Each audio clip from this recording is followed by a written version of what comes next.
Hi guys, Sean here from DigiDirect. On this windy day today, we're going to be taking a look at the brand new Sony RX0 Mark II. So this is a rugged, compact camera, but the difference here is that this has a very large 1-inch size sensor inside of it, meaning it's going to have much higher picture quality than the action cameras that it physically resembles. Now, the RX0, the original one, came out in late 2017, but there were a few glaring omissions that really held it back. Happily, the Mark II here addresses almost all of those concerns and adds a couple new things as well. We're going to cover all of those points. Let's start though with a look at the body and the form factor of the RX0 Mark II. Physically speaking, this looks almost exactly the same as the original, which means it's a very compact, rectangular shaped camera, again, very reminiscent of a GoPro. Notably, it is waterproof to 10 meters, shockproof to 2 meters, and crushproof to 200 kilograms. Both the size and durability of it means that this can be utilized in a lot of places where a more traditional camera can't be. The button placement is the same as the original, but the major change here now is that it's been given an articulating screen that can flip all the way around. This is really quite slick. This is certainly the smallest articulating screen I've ever seen. This makes it massively more appealing for vlogging and selfie purposes, but it also gives you more flexibility to place the camera in unusual locations for different angles because you have more flexibility in viewing the screen. So just leveraging that, that compact size factor even a little bit more. Now, it's not a touch screen, but at this size, I don't think that would even be useful. There is an HDMI, multi-port, and even a 3.5mm mic jack on here if you want to attach mics or external recorders, and it uses a micro SD card. There's a tripod mount at the bottom here, which will allow you to attach to tripods or other action cam mounts via a tripod adapter. Internally, this has the same full menu system as a Sony RX100, which is good. I often find that the truncated and icon-filled menu systems of action cameras can be quite frustrating, so I'm glad Sony didn't attempt to kind of dumb it down here. While the type certainly comes off as small on a screen of this size, it is fully featured and it's easy to navigate, and the quick menu features assigned to the buttons also cover a good range of options, so you're rarely having to menu dive. You can also use the RX0 Mark II with a grip. I used the VCT SGR1 grip here, and that worked great. So the original RX0 could not record 4K video internally, which is a huge miss. It could only max out at 1080.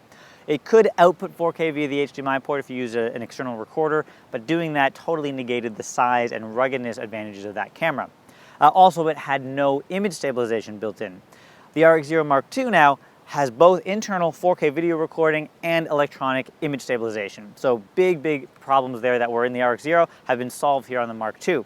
The 4K on the RX0 Mark II is really good. It's up to 30 frames per second and 100 megabits per second. So it's a really high quality level. It's super sharp. I think it looks fantastic.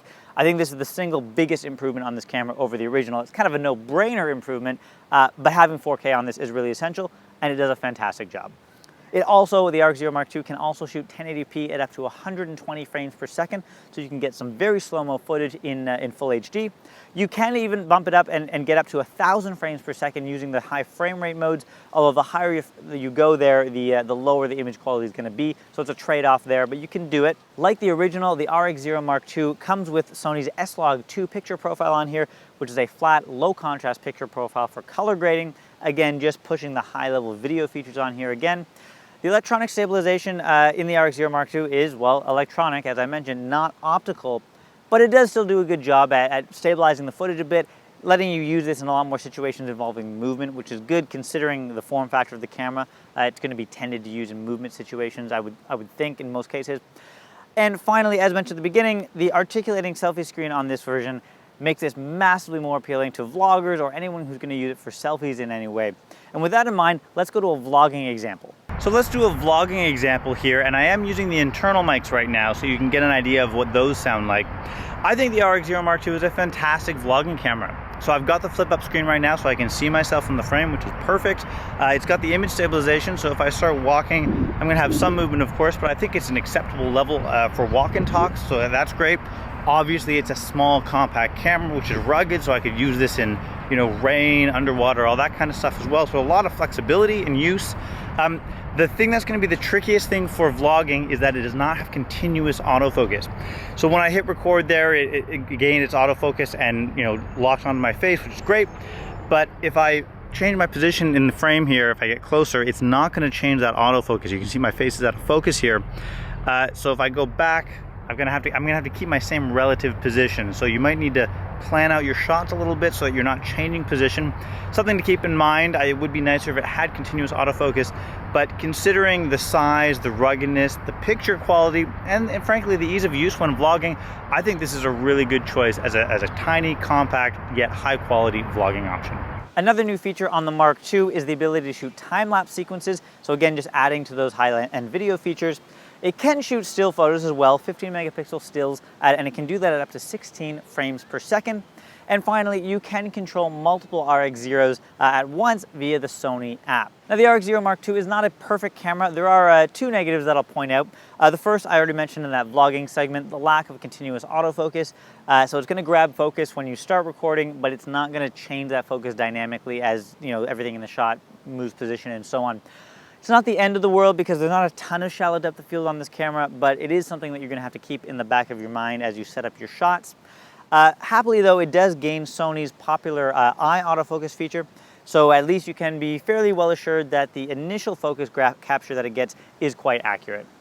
The other negative is just that the battery life on this camera is fairly short. In my experience, 30 to 40 minutes of constant recording and the battery would die, so you'll probably want to have more than one battery on hand if you're going to be doing any serious amount of shooting. In conclusion, the original RX Zero was an interesting concept and a very unique camera, but the lack of 4K internal video recording really held it back. Having internal 4K on the Mark II here, as well as adding electronic image stabilization, really brings this camera to where I would imagine Sony wanted it to be in the first place. Then on top of that, the addition of the articulating LCD screen really broadens the market for this camera considerably and makes it a lot more accessible to a more casual user as well. Now, this is still a more expensive camera than a GoPro, but if you want a camera that can take a beating, you can bring it underwater in a lot of different situations, yet it can still output borderline professional level video quality, the RX Zero kind of stands alone here. It's not a perfect camera, but it's very good and it's head and shoulders ahead of the original. Where the original failed to find a market, I think the RX Zero Mark II is going to do a much better job. Now, it is going to be out very shortly. You can place an order on our website at www.digidirect.com.au, or you can visit us in store and check it out for yourself. We've got stores in the Sydney CBD, Bondi Junction, Miranda, the Brisbane and Melbourne CBD, and Cannington, Western Australia. Thanks, guys. Take care.